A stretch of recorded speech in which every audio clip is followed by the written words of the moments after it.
আজ বানাচ্ছি লোটে মাছের ঝোড়া। কড়াইতে দিয়ে দিয়েছি বেশ কিছুটা সর্ষের তেল। তেলটা গরম হলে দিয়ে দিচ্ছি দুখানা বড় মাপের পেঁয়াজ কুচি করে কেটে রাখা।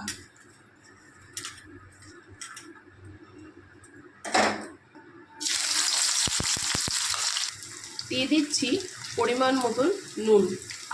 আপনারা আপনাদের স্বাদ অনুযায়ী নুনের ব্যবহারটা করবেন। পেঁয়াজটা কিছুটা ভাজা হয়ে গেছে, এবার দিয়ে দিচ্ছি আদা রসুন। আমি বাটি নিয়ে আমি থেতো করে নিচ্ছি, আপনারা চাইলে বেটেও দিতে পারেন। মশলার কাঁচা গন্ধ চলে গেছে, দিয়ে দিচ্ছি হাফ চামচি গুঁড়ো লঙ্কা, একটা তেজপাতা দুফালি করে, আর হলুদ গুঁড়ো। কাঁচা লঙ্কা বাটা দিয়ে দিচ্ছি।